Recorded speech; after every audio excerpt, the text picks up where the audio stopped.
रामायणाची सुरुवात नदीच्या काठापासून आहे आणि तिचा शेवट नदीच्या काठावर आहे. नदीचं चरित्र आहे रामायण एका अर्थी तुम्ही बघितलं तर.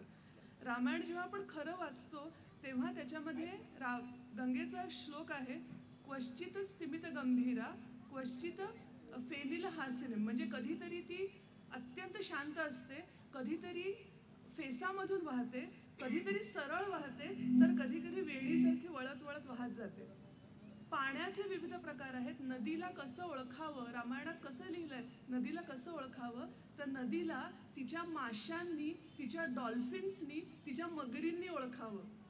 दुरून नदी आहे तिकडे हे तुम्हाला कसं कळणार, तर त्याच्यावरती चक्रवाक पक्षी उडत असतात आणि चक्रवाकांची जेव्हा तुला लाईन दिसेल लक्ष्मणा, तेव्हा तिथे आहे नदी. असं हे रामाने म्हटलेलं आहे. याच्या म्हणजे गंगेचे उल्लेख आहेत, गोदावरीचे अत्यंत सुंदर उल्लेख आहेत.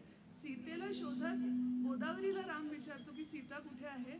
ज्या सीतेला तुझ्या काठावरच्या पक्ष्यांचा आवाज आवडायचा, ती सीता कुठे आहे. सगळं त्या. आणि आज जर रामाला अयोध्येमध्ये जे व्हायचं ते हो, आज जर रामाला वनवास मिळाला तर त्याचं दंडकारण्य कुठे आहे, त्याचा श्यामावृक्ष कुठे आहे, त्याची शरयू नदी कुठे आहे, त्याची गोदावरी कुठे आहे, त्याचं पंपामधलं तळं कुठे आहे, यातलं काहीच नाही. त्यामुळे मला वाटतं आपण आपल्या धर्मातले, आपल्या कथांमधले आपल्याला सोयीस्कर असलेली चिन्ह आणि प्रतीकं तेवढे उचलतो आणि बाकीचं जे सगळं त्याच्यामध्ये ज्याच्यात राम ज्या नदीच्या काठी बसून रडला आहे, ती नदी मात्र आपल्याला महत्त्वाची वाटत नाही, त्याच्याबद्दल आपल्याला काहीच करायचं वाटत नाही. ती गोदावरी आज पूर्ण सिमेंटनी भरलेली आहे. चित्रकूटाच्या श्यामा ह्या मोठ्या झाडाबद्दल रामानी, लक्ष्मणाने आणि सीतेनी खूप बोलले आहेत, त्याचं खूप कौतुक केलं आहे.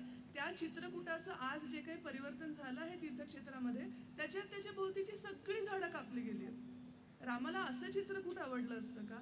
मला तुम्ही 100% सांगते की आता तर म्हणजे नाशिक आणि ब्रह्मगिरी तर राम म्हणजे पूर्ण बायपासच करेल. त्यामुळे मला वाटते की हा सगळा उत्सव आणि सगळं आहेच छान आहे. आपण उत्सवप्रेमी आहोत, उत्सव आवडतो, चांगलं काहीतरी झालं आनंद वाटतो, पण याच्यातलं प्रतिकात्मकता आपल्याला कळावी आणि आपल्या जे आपल्याला सेक्रेड आहे त्यांना पण प्रिय काय होतं त्याच्यावर काम केलं तर ती पूजा आहे ना. बाकी दूर कुठे काय होतं ते होतच राहील शेवटी.